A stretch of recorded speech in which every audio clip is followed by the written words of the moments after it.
So what happens when you deploy the AI services multi-service account?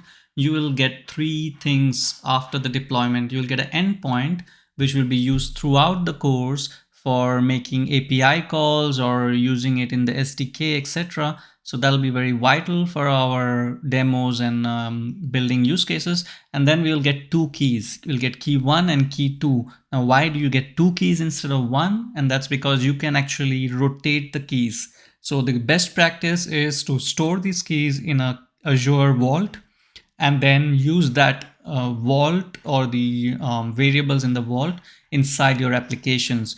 So that's what's the best practice, and we're going to discuss that in much more detail in the planning module. But you will get two keys, and the reason why you will get two keys is because this will allow you to change one of the keys while using the other. So if you had just one key and you change it, then it will cause a lot of interruption in your services, and that's why Microsoft has given you this facility to have two keys. So let's look at how the endpoint looks like and how to extract the keys from the Azure portal.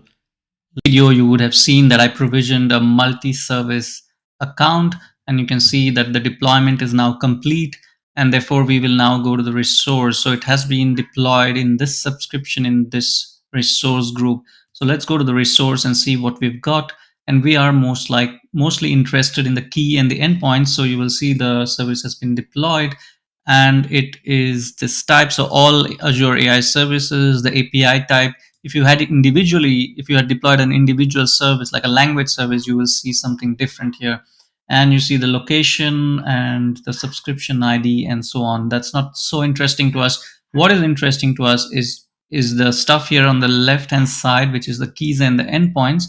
So I'm going to click on the keys and the endpoints, and as you can imagine, we have the endpoint here, which has the name of my service that I had provisioned, and followed by the URL cognitiveservices.azure.com.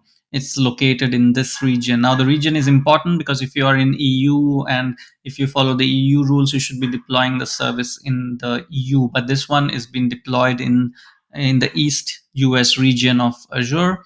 And as I've mentioned before, there are two keys. So key one and key two. And to use the endpoint and use the services, all we need to do is copy these keys or copy one of these keys and use them in the SDK scripts or in any application, or even if you're making just plain REST calls to this endpoint. So that's all you need. And in the future, we will talk about how to secure these keys, how to rotate the keys so that they are consistently change. So you see the regenerate option, which is also available, and you will typically just regenerate one key at a time and replace the key in your scripts and your programs and your applications.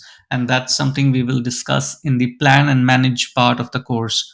So that's it for this chapter. See you in the next chapter.